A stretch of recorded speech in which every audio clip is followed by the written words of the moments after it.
Tengan muy buen día, compañeros y licenciados. Nuestro grupo va a proceder a explicar lo que es el procedimiento de interponer una demanda en el Tribunal de Ética Gubernamental y como ejemplo vamos a presentar un caso de creación nuestra. Y bueno, para empezar con el procedimiento de investigación, hay formas de inicio, las cuales nos presenta el artículo 30 de la Ley de Ética Gubernamental y nos dice que la denuncia se puede interponer ante la Comisión de Ética Gubernamental o ante el tribunal. Y cualquier persona que está sujeta a la aplicación de esta ley pueden ser sobre hechos, construir infracciones o a los deberes o prohibiciones de la ética. En el artículo 31 nos habla sobre que no hay exigencias sobre las formalidades, así que en el proceso no existirán muchas formalidades, sino que los requisitos necesarios para poder interponer la demanda. Y estos requisitos los presenta el artículo 32 y comienza pues con la identificación del denunciante, identificación de la persona denunciada, es decir, la parte demandada, que esté respectivamente sujeta a la ley o a los datos que permitan individualizar el presunto infractor. Como tercer requisito tenemos que debe haber una descripción clara del hecho, el lugar y fecha donde este pudo haberse, donde este pudo haber ocurrido, presentarse obviamente ante la comisión o presentar pues alguna circunstancia que pueda servir para establecer el esclarecimiento de los hechos. Como cuarto lugar pues para las notificaciones y el quinto que es la firma o huella de la persona que va a poner la denuncia. Luego pasamos a lo que es el inicio del trámite, que está en el artículo 33, y nos dice que una vez se ha recibido la denuncia o el aviso de esta, o si ya se inició el proceso de oficio, existen diferentes elementos que permiten determinar la violación de lo que es esta ley, y el tribunal procede a iniciar la respectiva investigación. Y el procedimiento de esto se encuentra a partir del artículo 34, que es donde se le da apertura a este procedimiento. La resolución respectiva será notificada al denunciante y al denunciado, obviamente para que estos puedan en el plazo de 5 días hacer preparación de su defensa. Luego tenemos la recepción de las pruebas en el artículo 35, donde el tribunal pues recaba o recolecta más bien todas las pruebas que ellos crean necesarias para poder esclarecer todos los hechos, para tener pues pruebas fuertes, por así decirlo. Podrá requerir informes e incluso puede llegar a citar a quienes estén involucrados con los hechos que se relatan o los hechos que son parte de lo que es la demanda. Y por último vamos a la resolución definitiva en el artículo 37, que es una vez transcurrido el término probatorio o una vez se han recibido todas las pruebas necesarias, el tribunal dicta una resolución definitiva dentro del plazo máximo, de 10 días, ya sea una sanción o absolviendo, dependiendo de cómo sea el caso, y esta debe ser notificada a los que intervienen, es decir, la parte demandada y la parte demandante. Luego de esto se pueden dar otros escenarios, como puede ser la acumulación de procedimientos sancionatorios, donde pues los administrativos, la comisión, el tribunal, determinan si dentro del mismo hecho participaron más personas, si hubieron más infractores o si hubieron varias violaciones a la ley de ética, ya que por lo general no es violación únicamente a un único artículo de la ley, sino que es violación a varios de ellos. Entonces se puede dar este caso. El siguiente es el recurso de reconsideración, que pues se vuelven a reconsiderar como tal las cuestiones que incurrieron en el caso, donde el archivo de diligencias a contra de la resolución final dentro de los próximos 3 días de la notificación, y este debe de resolverse en un plazo máximo de 5 días. Y por último son las aclaraciones y correcciones que se pueden hacer siempre y cuando no se altere demasiado la esencia de la demanda, la esencia de la resolución que se tuvo dicho caso. Y bueno, ese sería a grandes rasgos el procedimiento de una demanda en el Tribunal de Ética Gubernamental, obviamente pues sin olvidar las sanciones que ya les explicó el licenciado en clase, que pueden llegar a ser desde un salario mínimo urbano hasta un máximo de 40 salarios mínimos. Y bueno, procederían los compañeros ahora a explicar el caso de elaboración propia.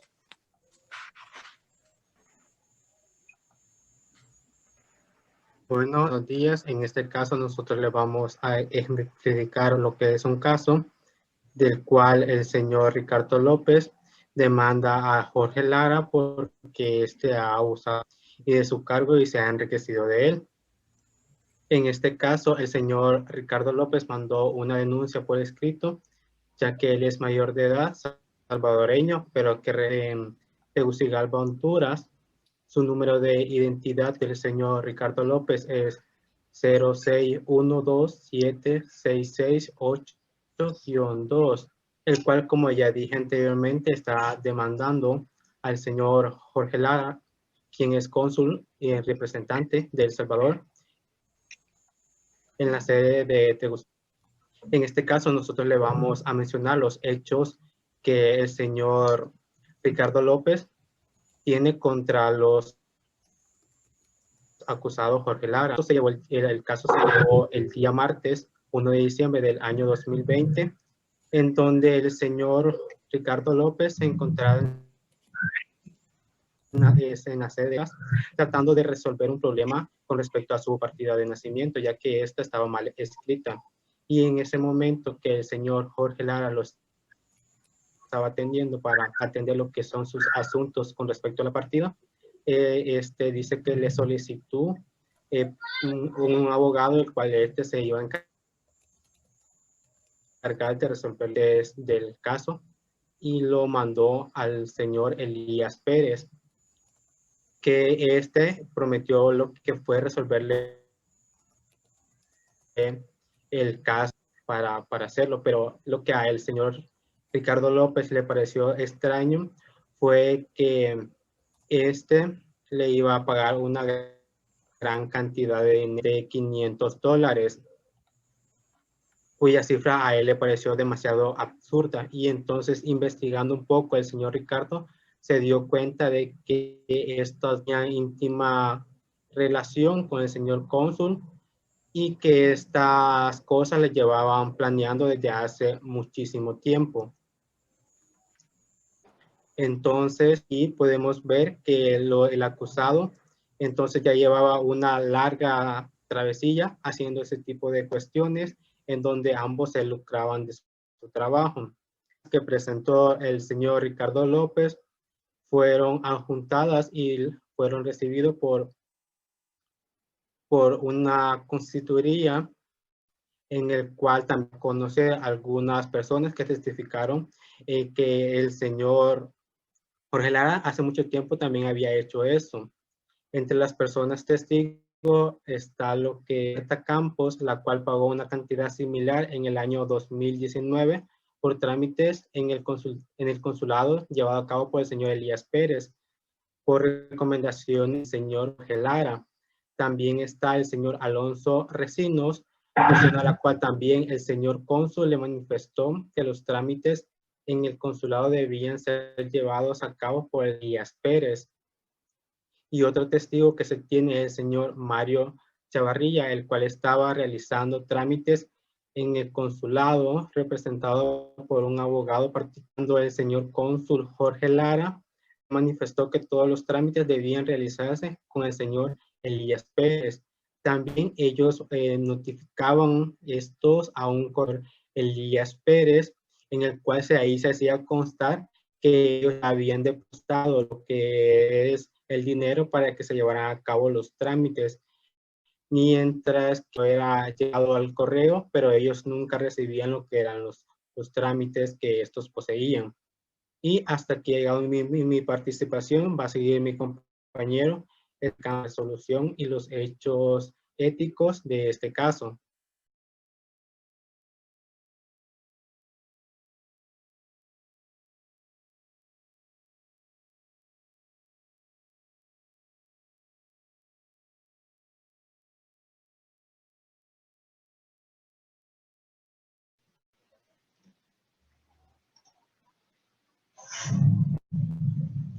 Buenas noches. Como se llama, ¿verdad? En el caso, se tiene que dar apertura al procedimiento. en el cual nosotros, ¿verdad? Como grupo, parte de lo que es el caso, nosotros relatamos, ¿verdad? Cuáles han sido las posibles violaciones de los artículos. En este caso se lo voy a explicar de la manera argumentada en lo que es la ley de ética gubernamental. Es decir, que en el artículo 6, prácticamente en el inciso B, el señor del cónsul, en este caso lo vamos a llamar el demandado, al señor del cónsul, y al originario salvadoreño lo vamos a tomar como el demandante. Entonces, el cónsul prácticamente estaba haciendo sus funciones tal y como el cargo lo merita, pero prácticamente el cónsul en realidad lo que hacía era como enriquecerse de forma ilícita. ¿Por qué? Porque por cada caso que se presentaba, él ya tenía como una red, o podríamos decirlo, ya tenía como negociado, digamos así, para hacer estos trabajos. Entonces, ¿qué es lo que iban a hacer? Era una ratificación de partidas de nacimiento, en la cual, ¿verdad? El artículo 6, inciso B, relata, ¿verdad? En la que es la ley, que solicitar o aceptar directamente cualquier, ya sea en efectivo, en cuestión económico, o un beneficio adicional, aparte de sus funciones, esto amerita lo que es una violación. Entonces, esto puede ser apelado, ¿verdad? Puede ya tener muchas sanciones, como lo mencionaba nuestra compañera, ya sea con salarios mínimos, pero no solamente uno o dos, podríamos ser hasta 40. Entonces, el demandado, en realidad, él no presentó, ¿verdad? Lo que es la apertura del procedimiento, él no presentó nada en su defensa. ¿Por qué? Porque no tenía objeto de que dijera, esto me ampara a mí, de que yo no he hecho esto. Entonces, la apertura del procedimiento es eso, que cubre, ¿verdad? Lo que es la contestación. Hay 5 días hábiles que se lo notifica a lo que es la parte demandante y al demandado para presentar todas sus partes. En este caso, el demandado no presentó nada, el demandante tenía todo, ¿verdad? Lo que era su factura de pago, pero no lo hizo justificándose, digamos así, en la manera de que era algo legal. Ahora, en la continuación del caso, es más que todo que relata, ¿verdad? Los sucesos que se llevaron. Vaya, por ejemplo, hay una cuestión bien importante de que en el artículo 68 se explican todos los que son los principios. Si nosotros nos basamos directamente en esos principios, en realidad el que podríamos decir así, al que se falló en este caso, es al principio de que uno podría ser el de legalidad, pero en sí el principio que se falló es el de eficacia, en cual los procedimientos deben de tener una finalidad, pero a mediados del proceso no lo terminaron. Entonces, la parte del demandado, el cónsul, ese actúa las consecuencias de no presentar nada, y es ahí donde mi compañero Julio les va a explicar, ¿verdad?, lo que es ya la sanción que él obtuvo. Esto sería mi participación.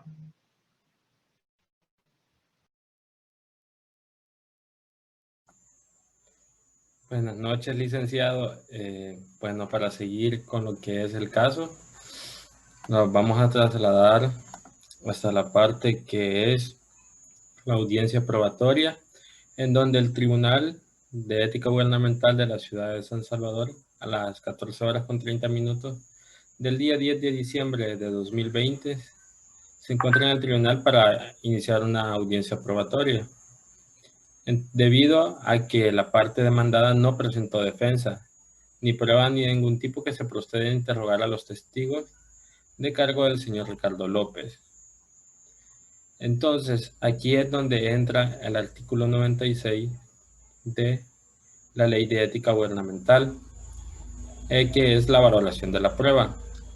El artículo 96 manifiesta que el tribunal valorará las pruebas en su conjunto conforme a las reglas de la sana crítica.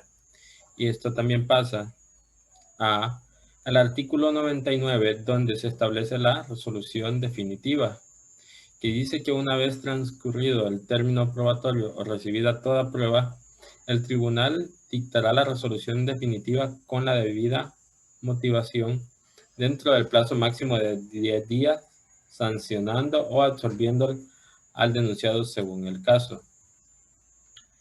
Entonces, pasando al escrito de la resolución definitiva, podemos aclarar que uno, según los hechos narrados por el señor Ricardo López, el señor cónsul de Honduras, Jorge Lara, se prevalecía de su cargo para obtener, a través de un tercero, dádivas económicas, manifestando que solo mediante un abogado sugerido por él era capaz de realizar todas las diligencias en el consulado antes mencionado. Entonces, si podemos observar lo que menciona el texto, es que todos esos trámites solo eran por un abogado de confianza, por así decirlo, que tenía el señor Jorge Lara.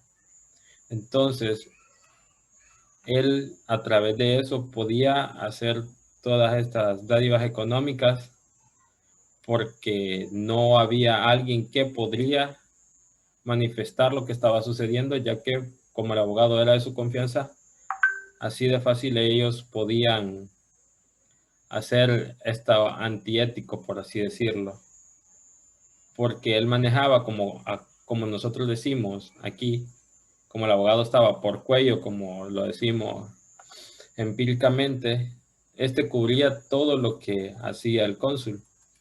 Entonces, según el artículo 3, inciso B de la Ley de Ética Gubernamental, el cual dice solicitar o aceptar directamente o interpósita persona cualquier bien o servicio de valor económico en beneficio adicional a los que percibe el desempeño de sus labores para hacer valer su influencia en razón a cargo del cargo en que ocupa ante otra persona sujeta a la ley con la finalidad de que ésta haga, apresure, retarde o deje de hacer tareas o trámites relativos a sus funciones.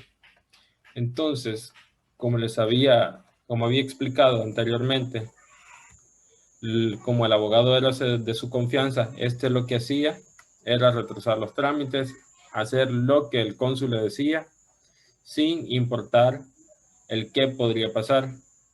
Como no había alguien que delatara ese delito y que probara, por así decirlo, ante la ley de ética todo lo que estaba sucediendo, era muy fácil para ellos cometer esos actos de corrupción. Entonces, el literal 3 dice que según lo observado, las pruebas documentales, periciales y testimoniales presentadas por el abogado Julio Pineda en representación del señor Ricardo López, efectivamente existen elementos suficientes que llevaron a que se diese una investigación por parte de este tribunal y posteriormente ayudará a esclarecer realmente qué pasó en el consulado de Honduras. Y el literal 4 nos dice que según todo lo anterior manifestado se puede establecer que efectivamente el señor Jorge Lara, cónsul de Honduras, se lucraba de manera ilegal mediante un tercero, en este caso el señor abogado y amigo íntimo Elías Pérez. Así que, por así decirlo, por un intermediario, a través de los trámites económicos que estos realizaban, lo que es el cónsul se lucraba de esta manera ilegalmente, incumpliendo lo que son los artículos y en general la ley de ética gubernamental. Entonces, el literal 5 nos dice que por todo lo anterior, en nombre de la República de El Salvador, este tribunal condena al señor Jorge Lara a pago de todo el dinero recibido durante los últimos 2 años en su carrera como diplomático, la cual asciende a $8,900 de los Estados Unidos de América, y además se destituye de su cargo por haber violado la ley de ética gubernamental. Entonces, esa sería la condena que el cónsul estaría recibiendo por violar lo que es la ley, por lucrarse ilícitamente de lo que es beneficio del gobierno, porque eran recursos que se necesitaban para proyectos, para insumos, para todo que fuera para bien del ministerio, por así decirlo, el donde él estaba, porque los fondos y todos los recursos del gobierno solo deben utilizarse para los mismos a las mismas instituciones de gobierno y no para lucrarse de manera ilícita o para actividades que no tengan nada que ver con el trabajo a desempeñar.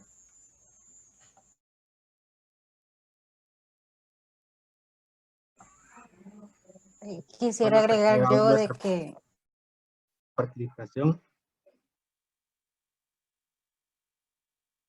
sí, quisiera agregar algo yo de que este caso, pues, a pesar de que es ficticio, es algo que se da bastante en nuestro país. Ya vemos que el sistema político que tenemos no es el mejor y es bastante corrupto. Y un claro ejemplo de eso es el ex fiscal Luis Martínez, que estuvo en el periodo de Mauricio Funes, donde pues este señor ha sido ya procesado por diferentes delitos y pues una de las tantas cosas que hizo fue aceptar sobornos por parte de Mauricio Funes para que éste no investigara toda esta cuestión de las treguas con las pandillas, incurrirle cosas y pues aceptaba sobornos que iban desde los 10,000 a 20,000 dólares mensuales y son pues personas en altos cargos. El fiscal pues, no es cualquier cosa, es alguien que tiene bastante poder, pues evadía investigaciones que al final perjudicaban al Estado. Y así como eso, pues hay en todos lados personas que incumplen esta ley de ética gubernamental, incluso en nuestros municipios. Han habido, supongo, alcaldes, todos hemos de conocer algunos alcaldes o personas del Consejo Municipal, pues que de alguna forma están violentando la ley, haciendo pues cosas debajo de la mesa. Y no es algo que está muy alejado, lastimosamente. Esta ley no es tan rigurosa como debería de ser. Y el licenciado nos mencionaba en clase de que esta ley tiene bastantes lagunas, donde puede, por así decirlo, un funcionario al final salirse con la suya, por pues las deficiencias que tiene esta ley.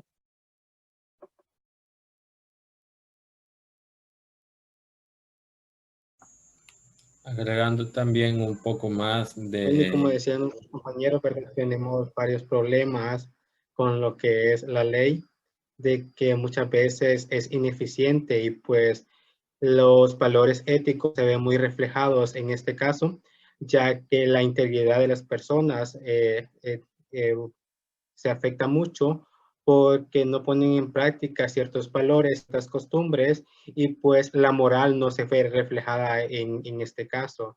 Se inclina más a factores económicos que a factores moralmente aceptables.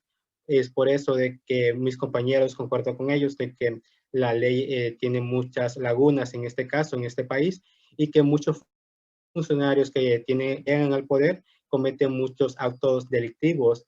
Se debería reforzar un poco más lo que son estas cuestiones, los valores éticos, los valores morales, para que así ciertos funcionarios, ciertas personas que trabajan del sector público, pues enriquezcan más que todo a la población, que creen valores y deberes que vayan en pro de la sociedad más que todo. Entonces, hay que inculcar mucho lo que son los valores, hay que practicar mucho lo que son estas costumbres para que pueda crear una sociedad más libre, una sociedad mejor, en donde todos tengamos un beneficio positivo.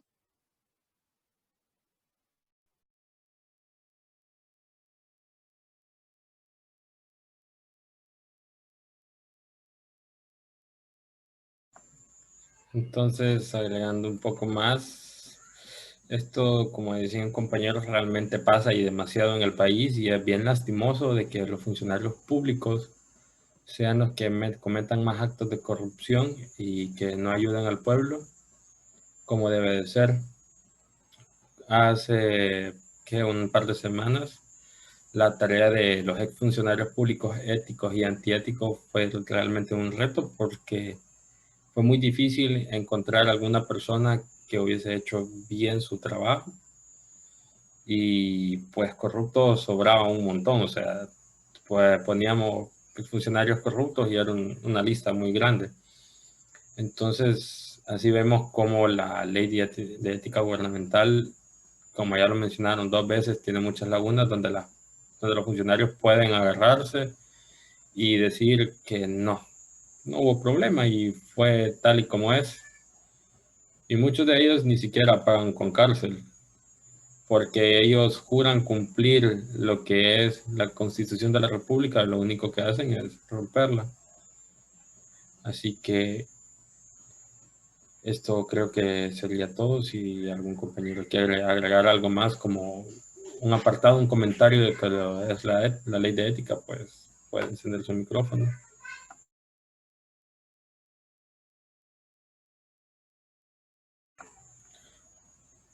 Bueno, de no ser así, esta sería nuestra participación de un caso meramente propio, creado. Pues espero que se haya entendido realmente que quisimos dar a conocer sobre lo que se aplicó de la ley de ética gubernamental en este caso. Así que les agradecemos mucho por la atención prestada.